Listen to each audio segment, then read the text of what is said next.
салому алайкум бинандаҳои гиромӣ. барномаи иттилоъоти ахбор аст аз телевизиони Тоҷикистон. дар студия бо шумо Мадина Назарова. раванди корҳои сохтмонӣ дар шаҳри Душанбе бо фаро расидани рӯзҳои гарми баҳорӣ вусъати тоза касб намуда, бо талошу заҳмати сохтмончиён иншооти таъиноти гуногун сохта мавриди баҳрабардорӣ қарор дода мешаванд. ҳамкорони мо аз ҷараёни корҳои сохтмонӣ дар як аз иншооти варзишию фароғатӣ дар ноҳияи Исмоили Сомонии пойтахт гузориш омода карданд.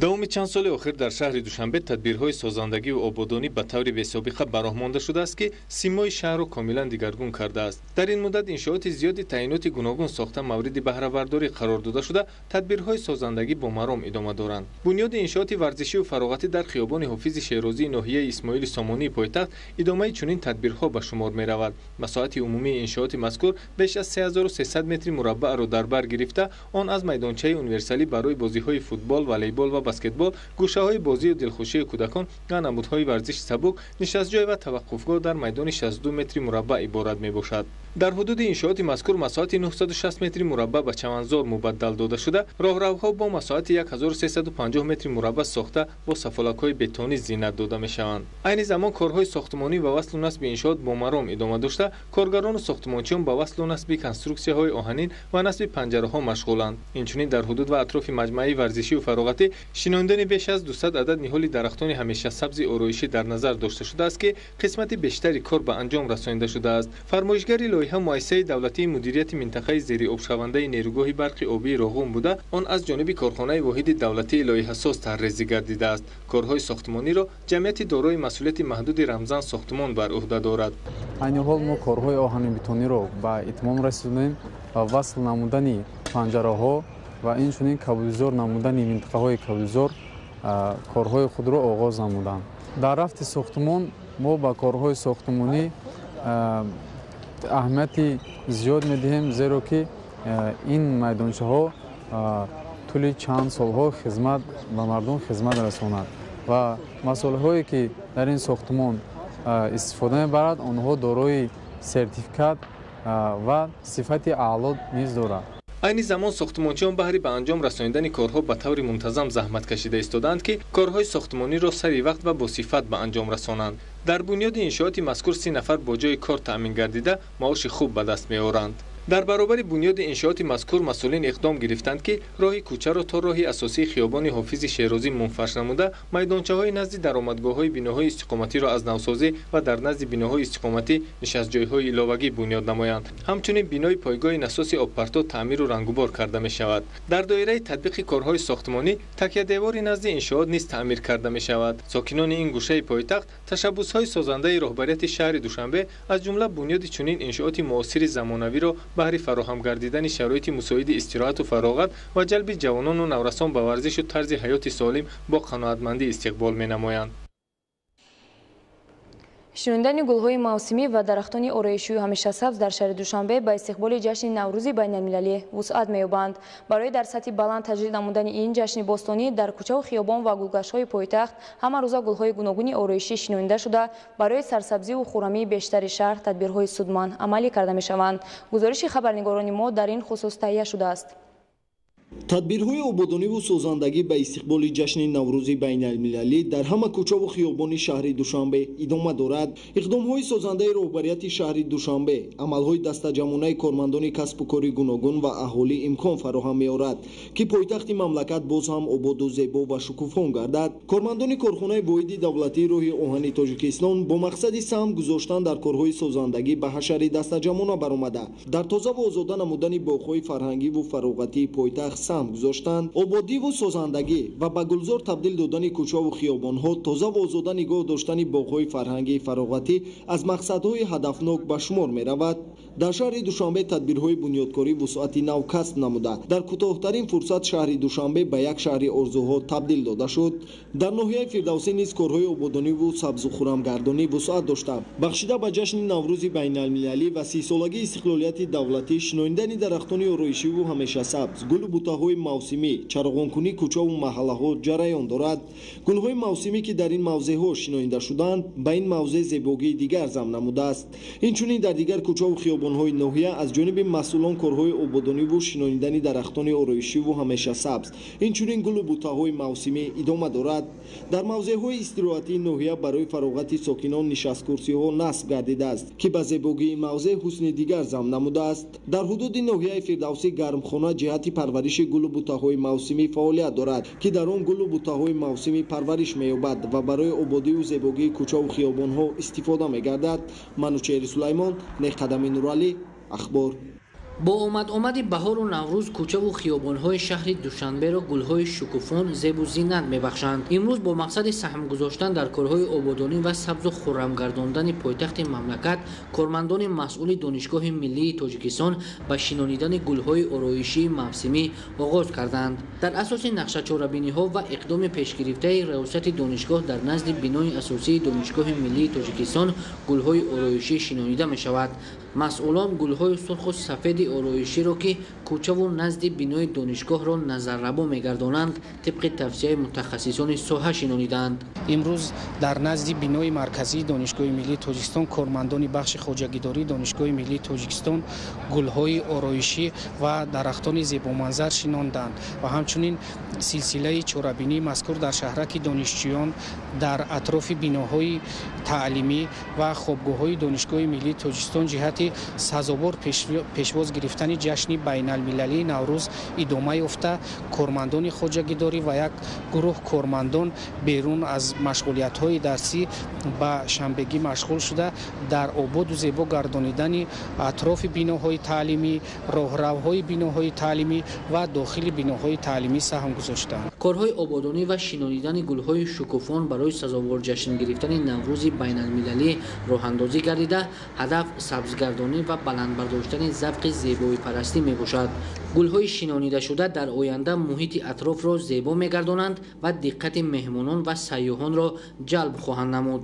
зеро гулҳои шинонидашуда дар мавзеъҳои алоҳида назди даромадгоҳи бинои асосии донишгоҳ ва хиёбони марказӣ зоҳиран маънои ба худ хосро инъикос менамоянд. масъулони Донишгоҳи Миллии Тоҷикистон низ барои ободиву гулгулшукуфоии пойтахт саҳмгузор буда дар оянда низ дар корҳои ободонӣ саҳми худро мегузоранд.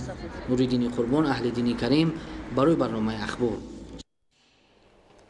дар мақомоти иҷроияи ҳокимияти давлатии ноҳияи Спитамени вилояти Суғд барои истиқболи сазовор аз Наврӯзи байналмилалӣ ва омодагии ҳамаҷониба ба 30-солагии истиқлолияти давлатии Ҷумҳурии Тоҷикистон нақша чорабиниҳо таҳия шуда амалӣ карда мешаванд. гузориши Маҳмуд Аҳмадзода ва Илёси Бобоҷон. дар маркази ноҳия шаҳраки Навкат аз рӯи лоиҳаи нав бунёди хиёбони сарсабз бо фаввораҳо ва дар он ҷо қомат афрохтани нишону парчами давлатӣ боиси ободии ин макон мегардад. сарсабзию хуррамӣ, зебоии хиёбон ва дар канори парчами давлатӣ қомат афрохтани нишони давлатӣ гувоҳи пешрафту ободии кишвари маҳбуб, фазои озоду соҳибистиқлолӣ, сарафрозии мардум аст.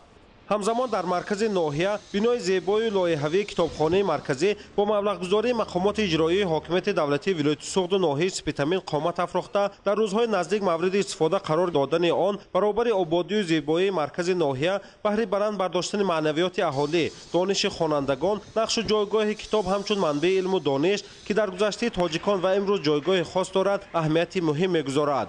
таъмиру навсозии қасри фарҳанг дар ҷамоати Куруш, муҳайё сохтани шароит барои баргузории чорабиниҳои фарҳангӣ, маҳфилҳои ҳунармандӣ, чорабиниҳои расмӣ ва ба ин васила тарғиби ғояҳои сулҳу дӯстӣ, ободӣ, ҳифзу арзишҳои миллӣ баҳри муттаҳидию ҳамдилии сокинон асос мегузорад. суннатҳои неки наврӯзист, ки мардум ба истиқболи ин ҷашни аҷдодӣ манзилу кошонаи худро тозаву озода ва кӯчаву хиёбонҳоро бо ниҳолу буттаҳо сарсабзу обод мекунанд. бо иштироки фаъоли аҳли маҳалла корҳои омода намудани мавзеи сабзкорӣ, сафолатпӯш намудани роҳравҳо, ташкили ҷӯйборҳои обгузар ҷараён доранд. чунин корҳои дастаҷамъӣ имрӯз дар ҷамоати деҳоти Куруш вусъат дошт. мардум бо фарорасии баҳор корҳои таъмир, гулшинонӣ ва таъмири хонаҳои худ шурӯъ намуданд ва 300 хона аз таъмир баровар шуд, албатта бо дастгирии худи мардум. از روی نقشه در دوام 3 سال اخیر تا جشن 30 سالگی استقلالیت دولتی جمهوری تاجیکستان در حدود ناحیه سپیتامین 363 انشاءات نو از حساب بودجه دولتی سهم صاحبکاران و اهالی برای فراهم آوردن شرایط بهتر زندگی به ساکنان ساخته به استفاده داده می شوند. محمود احمدزاده، الیاس باباجان، ناحیه سپیتامین برای برنامه اخبار. ادامه اخبار. در شهر سان پائولوی برزیلیا در نتیجه تیرپارونی در یک مؤسسه تعلیمی 8 نفر به هلاکت رسیده، 23 کس دیگر جراحت برداشتند. در جزیره لاگوس نیگریا بر اثر خراب شدن بینای یک مؤسسه تعلیمی 8 نفر هلاک شد. شرح خبرها از خارج مملکت.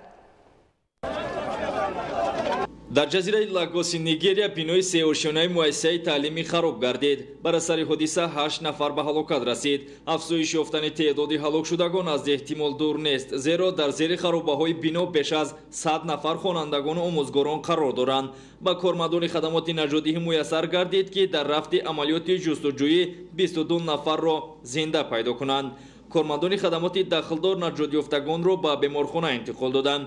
بینای سه‌آشیانه مکتب در نیگریا زمانی خراب شده است که صنفخانه‌های مؤسسه تعلیمی پر از خوانندگان بود.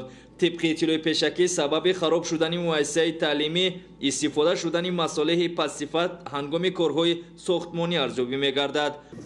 در نتیجه بارشات و آبخیزی در ولایت‌های قندهار و هلمند جمهوری اسلامی افغانستان 4698 oila و یا 33000 اهالی ضرر دیده با کمک بشردوستانه نیاز دارند.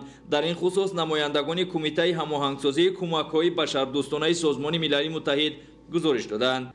گفته می شود که آفت طبیعی سبب پورا خراب گردیدن 855 منزل استقامتی گردیده، 2841 خانه دیگر در ولایت‌های قسم جنوبی افغانستان قسماً ویران شدند. تنها در 4 ولسوالی ولایت هلمند زیاد از 1000 oila با کمک‌های بشردوستانه نیاز دارند.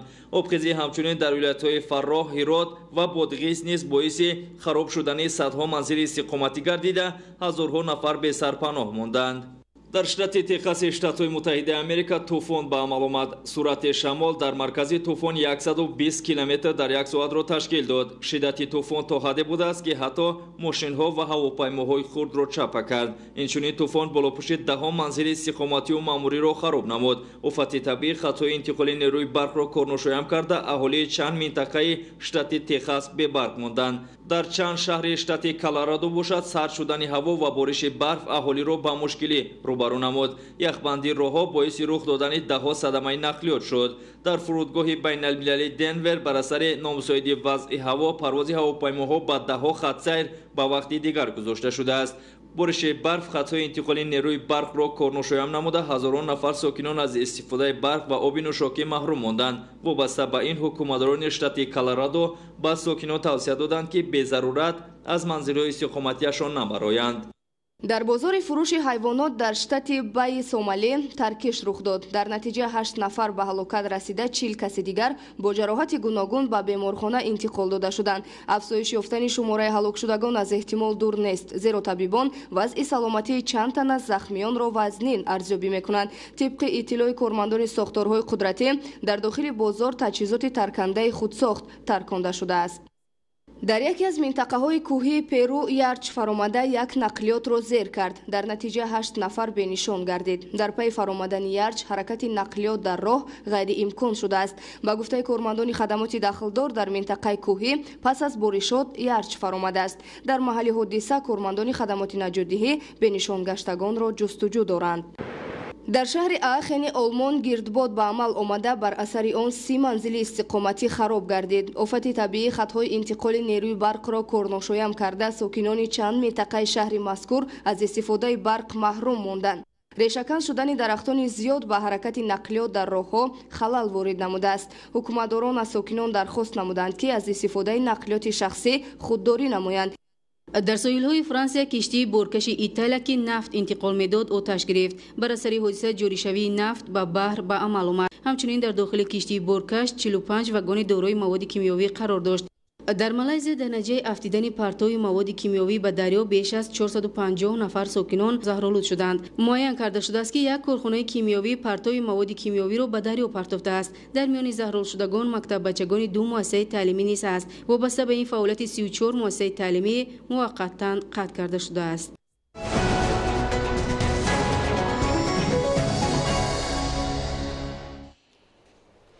در شهر استرافشان با مقصد رسانیدن خدمات با صفت طبی با جلب متخصصان صاحب تجربه و تجهیزات موثر تشخیص کاروان سلامتی تشکیل کرده شد. در دوام چند روز طبیبان اهالی را از تشخیص گذرانیده با آنها جهت طبابت توصیه‌های مفید دادند. گزارش از شهر استرافشان. با مقصد نگهداری صفت گنوفوند ملت و تولید و تربیت نسل آینده‌ساز دوام زیاد از یک هفته در شهر استرافشان کاروان سلامتی تحت شعار سالمی مادر و کودک در دهات فعالیت عبرت بخش به ثمر رسانید. با هیئت کاروان سلامتی طبیبان درجه عالی اکوشر گینکولوگ، اولتراسادایی، عصب و دلشناس، امراض زنانه و کودکان شامل گردیده در همبستگی با متخصصان مؤسسه دولتی کمک اولیه طبی سانیتری شهر در حجره‌های 22 مرکز سلامتی از سالمی زنان حامله‌دار و انکشاف کودکان در بطن بوده آگاهی پیدا نمودند. امروزها در 22 مرکزهای سلامتی شهر دهات استرافشان کاروان سلامتی تحت شعار سالمی مادر و کودک در دهات گذرانده شده است. هدف از برگزاری این چاره‌بینی مهم بلند برداشتن معرفت و معلومات‌نوکی اهالی از جمله هر یک اعضای عائله اوید به علامت‌های خطر حامله‌داری، نگاهبینی غمخوارانه نسبت به زن حامله‌دار و کودک نوزاد، سری وقت آشکارکنی زنان حامله‌دار با عوارض‌های حامله‌داری و فراگیری آنها با طبابت، پیشگیری فوت مادر و کودک در جمهوری میباشد.